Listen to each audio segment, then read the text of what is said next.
Glória a Deus. Meu Deus. Esse Deus a qual a gente serve, Ele é tremendo, né? A nos surpreender com essa misericórdia infindável e esse amor que não cessa. Confesso a vocês que eu não sabia de nada disso. E eu já sou um chorão por natureza. A gente fica até com a perna bamba. Mas em nome de Jesus eu agradeço a cada um de vocês por todas as orações, por todo o tempo dedicado a estar pedindo ao Senhor que venha a capacitar a mim e meu irmão, porque como foi lido aqui pela Daiane, e eu não tenho vergonha nenhuma de falar, eu sou um ser humano, cheio de falha, cheio de problemas, tenho medo, tenho incertezas, mas uma coisa eu te garanto, eu sei que o Espírito de Deus, Ele está em mim, e é isso que me mantém de pé, e é isso que mantém o meu irmão também de pé. Na caminhada cristã, é inevitável que você passe por momentos de muita tristeza e angústia, que você passe pelo período de caverna, assim como o profeta passou. E eu não tenho, mais uma vez eu afirmo, vergonha de falar. A gente às vezes fica triste, fica cansado, fica até desanimado. Mas a ordem do Senhor é: tenha bom ânimo, tenha coragem, eu estou contigo. E durante a semana o Espírito de Deus, Ele trouxe uma mensagem ao meu coração. Eu não sei quanto a vocês, mas eu adoro ver filme épico. Principalmente filmes baseados em realidade. Aquilo que já aconteceu. Existe um filme que provavelmente, se você não viu, você pelo menos já ouviu falar. Que é Coração Valente. Onde o ator Mel Gibson, ele é o ator principal, é o personagem principal. E carrega o nome de um revolucionário da Irlanda, chamado William Wallace. E ele lutava pela independência da Irlanda, querendo ser independente da Inglaterra. Um outro filme que também eu adorei ver, é também com o ator Mel Gibson, chamado O Patriota, que por incrível que pareça, o tema central do filme é o mesmo do Coração Valente. Aí, a Nova Inglaterra, que hoje é os Estados Unidos, também tentando se libertar, ter a independência da Inglaterra. E eu estou dando essa volta toda, porque eu lembrei de um personagem da Bíblia, um personagem incrível, que era um dos 30 valentes de Davi, e que esse homem outrora foi encontrado por Davi numa caverna também, chamada Caverna de Adulão. Só que esse homem, antigamente angustiado, endividado, aflito, ele se torna um dos valentes do rei Davi. Na realidade existiam 30 homens, só que desses 30 homens, 3 se sobressaíam. E eles eram Josebé, que com a sua lança em um dia de batalha feriu 800 homens. O outro era Eleazar, que também num dia de batalha, tão intensa, tão violenta, ao final do dia a espada daquele homem não soltava. Ele não conseguia largar a espada. Ele teve uma cãibra tão violenta que ele não largava aquela espada. E o terceiro personagem, que é o que hoje nós vamos ler e ver a atitude desse homem, se chama Samar. Deus deu àquele homem alguma coisa para que ele pudesse ligar no céu aquilo que foi ligado na terra. Uma coisa que para muitos talvez não tivesse valor algum, mas para aquele homem tinha um valor muito grande. Não tinha preço. Porque em seu coração ele acreditava que o próprio Deus o havia abençoado. Eu eu queria que você abrisse a sua Bíblia em 2 Samuel, capítulo 23, apenas o verso 11 e o verso 12. 2 Samuel 23, 11 e 12 diz assim: depois dele, Samar, filho de Agê, o Ararita, quando os filisteus se ajuntaram em Lei, que era uma cidade, onde havia um pedaço de terra cheio de lentilhas, e o povo fugia diante dos filisteus, pôs-se Samar no meio daquele terreno, e o defendeu, e feriu os filisteus, e o Senhor efetuou grande livramento. O tema da mensagem de hoje é: melhor lutar por algo que viver por nada. Quem disse essa frase foi o primeiro-ministro da Inglaterra, chamado Winston Churchill. Quando os aliados declararam guerra à Alemanha sob o comando de Hitler, esse homem, ele fez toda a diferença, se aliando aos Estados Unidos da América e combatendo o mal nazista. E ele, para motivar os seus soldados, ele disse exatamente essa frase: melhor lutar por algo que viver por nada. Na mesma hora eu lembrei de Samar. Na mesma hora. Aquele homem já havia combatido grandes batalhas ao lado do rei Davi. Diversas vezes, forjado no calor da batalha, subjugado, mas não desistiu. Mas olha que interessante, esse cara, ele ganha do rei um terreno. E nesse terreno ele começa a plantar lentilhas. Todo mundo aqui sabe que lentilha não é uma coisa tão cara. Você pode ir ali com, sei lá, 3, 4, 5 reais e comprar um saquinho de lentilha. O que eu quero que você entenda nessa noite, que para alguns aquilo que não tem valor, para você tem um valor inestimável. E foi isso que esse homem fez. E a pergunta que eu faço para você nessa noite é: por quem você luta?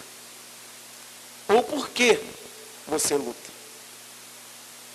O que toda manhã te inspira a levantar, a se colocar de pé e a lutar? Nessa noite, eu te levo à reflexão. Talvez o teu campo de lentilha, que você trabalha, que você luta e defende, seja Jesus Cristo. Talvez o teu campo de lentilha seja a tua família. Mulher, esposo, filhos e filhas. Talvez seja a sua mãe, o seu pai. Talvez seja a sua igreja. Talvez seja o seu ministério, a qual o Senhor te confiou. E quando eu falo ministério, não é um ministério só de estar pregando, de estar evangelizando, de estar servindo. Não, é qualquer ministério que o Senhor te confiou. O que te faz lutar? O que te coloca de pé todo dia de manhã? A tua fé.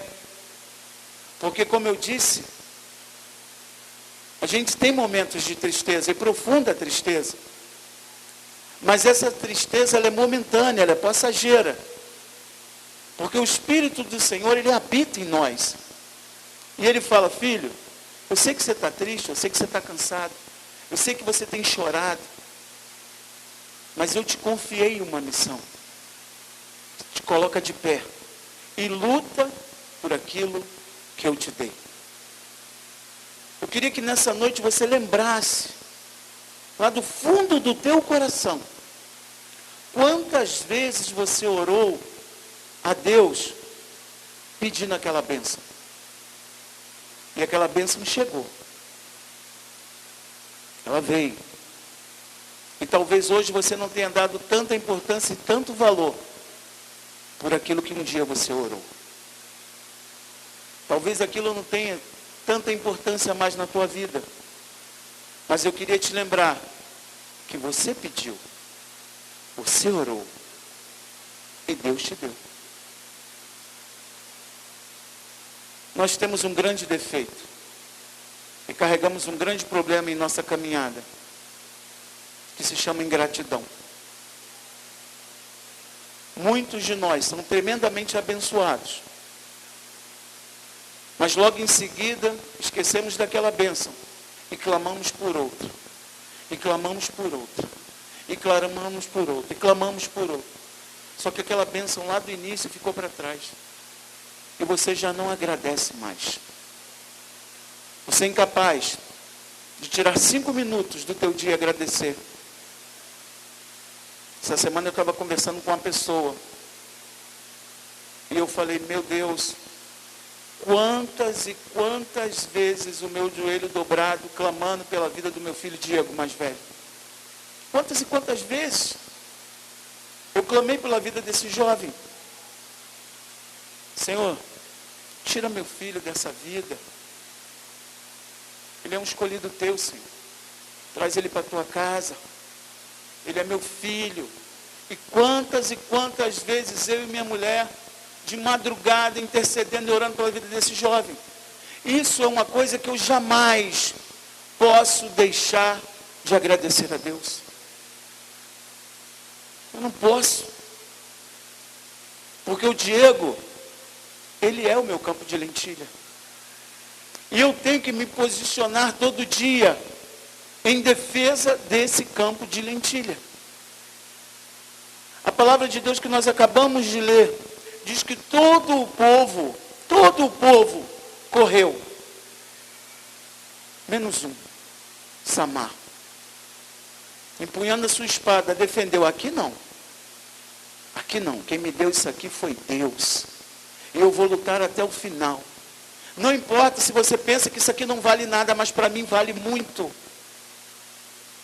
Quantas mães, quantos pais têm chorado porque o seu filho hoje está fora da presença do Senhor? Quantos pais e quantas mães têm chorado porque sua filha hoje vive uma vida de prostituição? Só você sabe o tamanho da dor que você carrega no peito. Só você sabe quanto vale o teu campo de lentilha. Talvez para o teu vizinho, talvez até para um parente teu. Não vale muita coisa. Mas você sabe o tamanho. Você sabe o valor. O que tem feito você lutar? O que tem deixado o teu coração de ser um coração agradecido? Lá em Lucas 7, o próprio Senhor narra a história de 10 leprosos que clamaram e o Senhor os abençoou. Só que dos 10, só um voltou para agradecer. E esse um nem da fé era samaritano. O que tem deixado e atrapalhado a tua gratidão pela bênção que você já recebeu? O que tem deixado você esquecer o teu campo de lentilha? Aquilo pelo qual você orou tanto e que hoje você já nem lembra mais. Como eu disse, o pastor, ele está sujeito a momentos difíceis. Claro, são muitos problemas, são muitas lágrimas derramadas. Mas existe uma coisa que nos coloca de pé todo dia. É a lembrança da onde eu estava e da onde Ele me tirou e hoje me colocou. Isso é uma das coisas que me coloca de pé todo dia. Uma outra coisa que me coloca de pé todo dia é a minha família. Independente do meu filho mais novo hoje ter 22 anos, continua a me colocar de pé todos os dias a minha família. Em terceiro lugar, a missão que o Senhor me confiou. Ele me coloca de pé todo dia, me dando uma ordem. Pregue o evangelho a toda criatura. Leve as boas novas aos cativos. Pregue a liberdade aos prisioneiros. Traga o máximo para o meu reino. O que tem te feito levantar da tua cama todo dia? A nossa igreja é uma igreja diferenciada. Nós temos diversos policiais que congregam conosco. Existe um batalhão lá no Rio de Janeiro chamado Batalhão de Operações Especiais, creio que todos conhecem, que é o BOPE. E todo soldado do BOPE, ele tem uma frase que ele fala ao acordar. E a frase é a seguinte: chegará um dia que eu estarei cansado e fraco, e que não terei vontade de levantar da minha cama. Mas todo dia eu digo para mim mesmo: hoje não é esse dia. O que tem feito você lutar? O que você tem defendido em tua vida? O apóstolo Paulo, ele tem uma frase tremenda. Ele fala assim: eu fiz muito para com poucos, para ganhar alguns. Talvez o teu objetivo na vida seja ganhar apenas um. Mas para que você ganhe esse um, você tem que levantar da tua cama todo dia. Você tem que defender o teu campo de lentilha. Você tem que lutar por aquilo que Deus colocou na tua mão. E é isso que a gente aprende com esse homem. A lutar, a defender e a ser grato. Todo dia. Todo santo dia. Lutas virão, batalhas serão travadas, o desânimo chegará, o cansaço chegará, a desilusão, a traição, a angústia chegará. A questão é, por quanto tempo tu vai ficar abatido? Quanto tempo? Elias teve o período dele.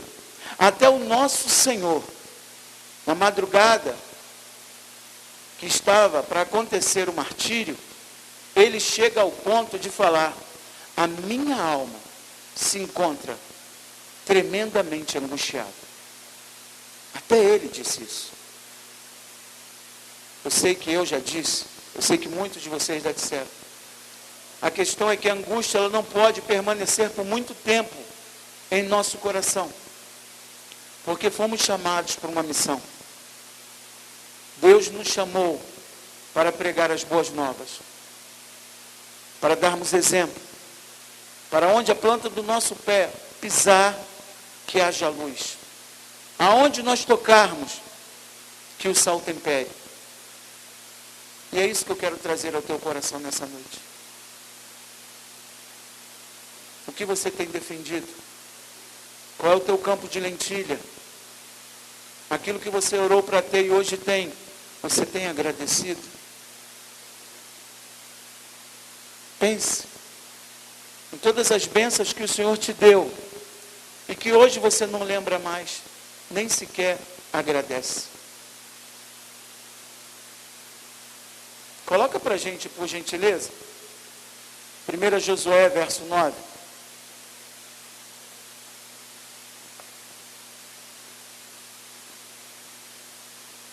Esse homem caminhou ao lado de um grande homem. Foi discipulado, treinado, ensinado e direcionado. Mas quando o seu mestre, ele morreu, Deus o pegou, mesmo sendo um homem de guerra, um soldado, treinado, ele teve dúvida. Ele bambeou. Ele falou: será? Eu? Josué 1:9. E o próprio Senhor foi até esse homem e com palavras de incentivo o fez levantar e pensar e a entender que Deus era com ele. Diz assim: não te mandei eu? Ser forte e corajoso, não temas, nem te espante, porque o Senhor teu Deus, Ele é contigo, por onde quer que andares. Esse homem liderou o povo de Deus, e a Bíblia diz que enquanto Josué estava à frente do povo do Senhor, todos temiam e serviam a Deus. No capítulo 24 desse livro, ele diz assim, no verso 10: quanto a vocês eu não sei, mas eu e minha casa serviremos ao Senhor. No início, o Senhor fala: estou contigo, cara. Tenha medo não. Nem tenha dúvida, nem fique espantado. Eu sou contigo por onde tu andar. E lá no final do livro ele declara: quanto a vocês, eu não sei, mas eu e minha casa serviremos ao Senhor. Porque ele sempre teve a certeza que ao pegar a sua espada e defender o povo de Deus, Deus nunca iria o abandonar. E a vida do pastor é assim. Como Josué, a gente tem dúvida, às vezes a gente fica triste, até angustiado, mas nunca destruído. Nunca seremos destruídos. Porque maior é o que está em nós do que está no mundo. A vida do pastor é dura. E quando eu falo pastor, não estou falando de mim e do pastor Cleiton. Eu estou falando de todo homem sério, que acredita que Jesus Cristo é o Senhor e Salvador. E que existe um Deus Todo-Poderoso. E que existe a pessoa do Espírito Santo, que derrama força e poder, e que direciona. E quando eu falo de pastor, eu também estou falando de vocês. Porque todos vocês são sacerdotes do vosso lar. Homens e mulheres separados por Deus, para defender a sua casa. Pois a sua casa também é o seu campo de lentilha. Lute pela tua mulher, lute pelo teu marido, lute pelo teu filho, pela tua filha, pela tua mãe, pelo teu pai. Lute pelo lar que Deus te concedeu. Independente do tamanho da luta que você esteja passando, talvez uma luta financeira enorme, ou uma luta familiar, onde ninguém está se entendendo com ninguém, mas não desista daquilo que Deus te deu. Como Samar, defenda o teu terreno. Lembre-se, você arou a terra, você plantou, a lentilha cresceu, e no tempo da colheita não permita que os filisteus, que representam as potestades e os principados malignos, venham e tomam posse daquilo que Deus te deu. Lute pelo teu terreno. Lute. A nossa arma é o amor. Nunca deixe de amar. Nunca pague o mal com o mal. Muito pelo contrário, pague o mal com o bem. Que Deus te abençoe.